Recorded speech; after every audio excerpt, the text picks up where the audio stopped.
श्रोताओं, इस समय ये कार्यक्रम आकाशवाणी और विविध भारती इंदौर के साथ साथ मध्य प्रदेश स्थित सभी आकाशवाणी केंद्रों और Android mobile application news on AIR पर भी आप सुन रहे हैं।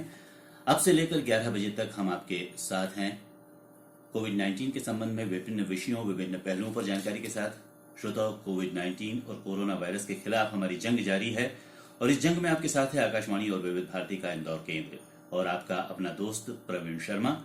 स्वागत है आपका कार्यक्रम में। हम होंगे कामयाब। सभी को नमस्कार। श्रोताओं, एक लंबा समय हो गया हम अपने इस आदर्श शत्रु को हराने में लगे हुए हैं। बहुत हद तक हमने अपने आप को दूसरे देशों की तुलना में भाग्यशाली हम मान सकते हैं अपने आप को कि हमारे यहाँ इस बीमारी से संबंधित आंकड़े इतने भयावह नहीं हुए हैं। खैर, जिन परिवारों ने इस बीमारी के चलते किसी अपने को खोया है उसके प्रति तो हमारी संवेदनाएं हैं, पर जिन्होंने घर पर रहकर शासन के नियमों के अंतर्गत रहकर इस लॉकडाउन का पालन किया है, ये वाकई तारीफ के काबिल है। श्रोताओ, इस समय लॉकडाउन ने हमें बहुत कुछ सिखाया है। हम सीमित साधनों में अपना जीवन यापन करना सीख गए हैं। हम भले ही सामाजिक दूरियों का पालन कर रहे हैं, पर हमारे रिश्ते मजबूत हुए हैं। लोगों ने मिल बांट कर खाना सीखा। अपने घर पर या अपने व्यवसाय में लगे कर्मचारियों और उनके परिवारों का ध्यान रखना अपनी जिम्मेदारी समझी और संयम के साथ रहना सीखा। जिन लोगों ने यह सब किया ना, उन्हें हक है कि वो अपने आप पर गर्व करें। श्रोताओं, ये संयम जिसका अभ्यास अभी इन दिनों हमने किया है, ये संयम ही हमें आगे आने वाले समय में अनिश्चित काल तक संबल देगा।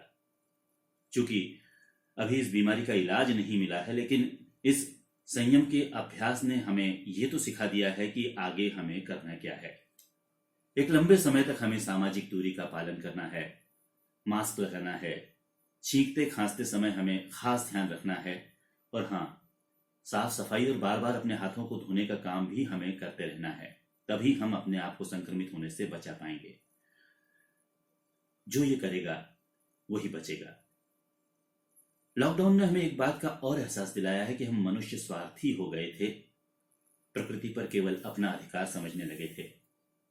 पर अब हमें समझ में आ गया है, हम ये जान गए हैं कि ये प्रकृति सभी की है। पेड़ पौधे, पशु पक्षी, हम सब यहां पर उतने ही महत्वपूर्ण हैं जितने ये पशु पक्षी और पेड़ पौधे महत्वपूर्ण हैं, उतने ही हम। अब प्रकृति अपने निर्मल स्वरूप में आ रही है। नदियां साफ होने लगी हैं। पक्षियों, चिड़ियों का जो कलरव है वो भी हमें सुनाई देने लगा है। हमें मोर भी नाचते हुए दिख रहे हैं। हवा शुद्ध हो गई है और जो प्रकृति है वो हमें अपने अलग अलग रूपों में लगातार सरप्राइज कर रही है और ये सरप्राइज हमें बहुत अच्छे भी लग रहे हैं। तो क्यों ना हम अपने आगे के क्रियाकलापों को संयमित रखें, अपने साथ साथ दूसरों का भी ख्याल रखें। महंगे महंगे रेस्तरां और महंगे ब्रांडों वाली भागती दौड़ती जिंदगी में अचानक आए इस ठहराव ने इंसानी जिंदगी की कीमत को समझा है। हर इंसान जरूरी है। आप जरूरी हैं, मैं जरूरी हूं। हम सबका स्वस्थ रहना भी जरूरी है और हम स्वस्थ रहेंगे, फिर से मुस्कुराएंगे और हमारे साथ मुस्कुराएगा ये सारा इंडिया।